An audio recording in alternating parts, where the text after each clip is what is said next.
Hey everybody, Freedom March back with another video, back with an interesting one indeed. And today we're talking about reparations for American or African American descendants of slavery. So, for anyone who watched that back-breaking, buck dancing, butter biscuit eating clown cart of a show at Capitol Hill on June 19th, and on Juneteenth of all days, they decided to pull this bullcrap. You saw the quote-unquote debate about reparations for American descendants of slavery.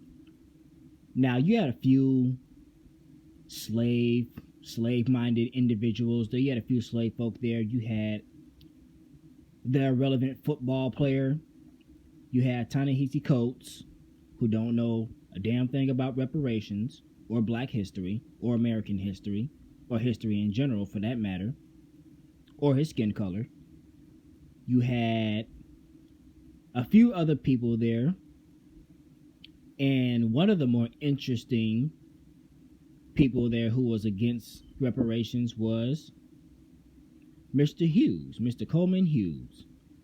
Now, I want you guys, now keep in mind, he was against reparations for American descendants of slavery. He talked about health care. He talked about equality for things like that. He talked about HBCUs. He talked about Martians on the moon. He talked about everything except a cutting the check, which is what we need. I don't remember who wrote the article, but our net worth as African Americans, somebody had wrote an article gathering data and statistics that suggested by 2050, I believe, in less than 30 years, the median income or the net worth of African Americans will reach an all-time low of $0.00. Unless if something capital-wise dramatically and drastically changes rapidly, this is the future for African Americans. And the only way to change something like that is cutting the check. Now, this guy, Mr. Hughes, born in 1996. I tried to look where he was from. I couldn't find it. Allegedly has Puerto Rican ancestry mixed with African American. And he's a quote-unquote writer. And he is in the philosophy department in, Columbia University, I believe.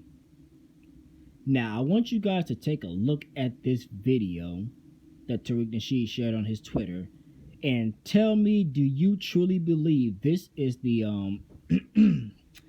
fine young gentleman who can properly and professionally articulate if African Americans should, or in his case should not, receive reparations for slavery, Jim Crow, and all the black codes, the destruction of over 400 black towns, segregation, etc. Tell me, do you think this young gentleman is professional and has the business and professional etiquette to discuss such an important topic? So we're going from moist to very professional. Moist, professional. Moist, professional. Moist again, then he transforms. Moist again, then he transforms. So understand what we're dealing with here, family. You have a bunch of white supremacist bootlicks who have been propped up by the powers that be in order to mislead us and guide us in the wrong direction, a direction of oblivion and extermination. This guy clearly has no idea what he's talking about. He clearly cannot articulate proper African American history, and he makes excuses and attempts to justify, or rather should I say demonize, black people who are demanding reparations.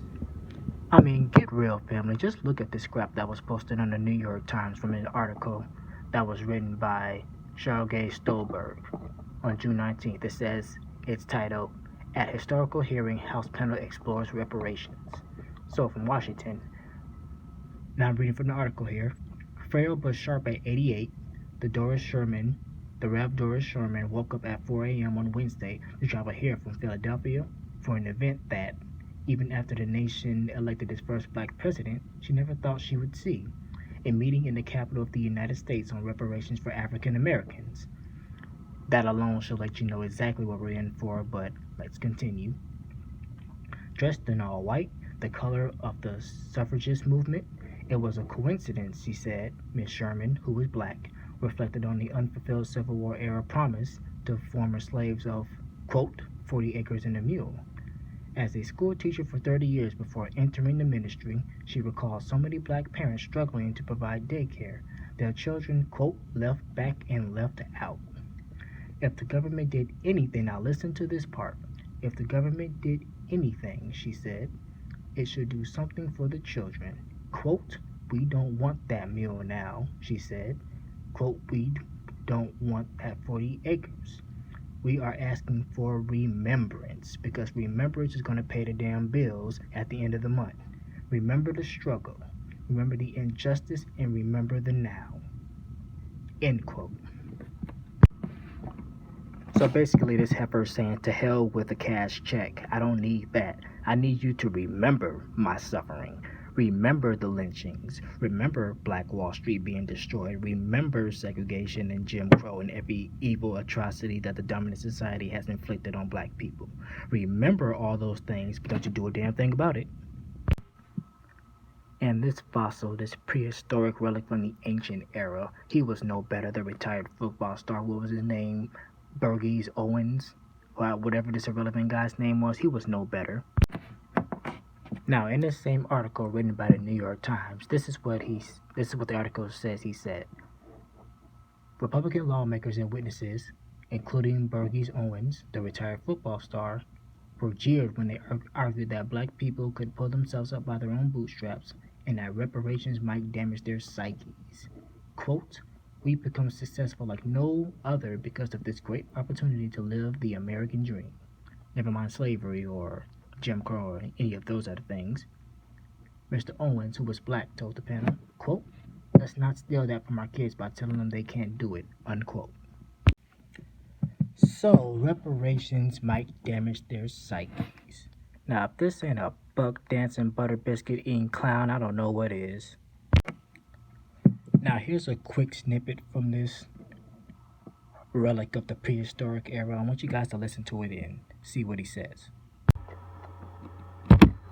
I do not believe in reparation, because what reparation does, it points to a certain race, a certain color, and it points them as evil, and points the other race, my race, as one that has not only become racist, but they're also beggars. Did you get that? Okay. So let me get this straight. This buck dancing prehistoric dinosaur butter biscuit eating jackass is gonna sit up here and say demanding reparations is racist. Now you gotta wake up pretty early in the damn morning to fall for that nonsense. I mean, get real. Any constituency who lobbies for their interests, that does not make them racist. No one says that to the LGBT community when they lobby for policies that personally benefits them. Nobody says they're sexist. No one says that they hate straight people. No one says that to the feminist community. Oh, but when it comes to black people, things change all of a sudden. Give me a break. And the rest of this clown show is pretty much the same. Everyone talks about how black people can pull themselves up by their own bootstraps and white supremacy is not the issue and blah, blah, blah, blah, blah, blah, blah, blah. Nobody wants to check. That's the one thing everyone is certain about. They can talk about rights for Martians and Jupiterians and Plutonians. They can talk about equality and our nation, our country, what we need to do to work together and blah, blah, blah. Even though white supremacy has influenced and created policies that specifically marginalize and target black African Americans since the year 1500. But, I mean, why should we let something like facts influence this debate? This entire hearing was a joke. because everybody, agreed on one thing, and that is that reparations in the form of a cash payout is wrong. And as as ADOS, we know that's absurd. Reparations in the form of a cash payout is right, and it will right the injustice, the greatest crime in human history being the transatlantic slave trade. We have nothing else to say to any of these clowns, any of these bootlegs propped up by white supremacy. The message is clear. Cut the check. Well, what about the LGBT? Cut the check. Well, buddy, you really gotta think about everybody else, buddy, and you gotta sacrifice for the greater good, but cut the check. That's the only thing we want to hear is cut the check. If you not cutting my check, ain't nothing to talk about.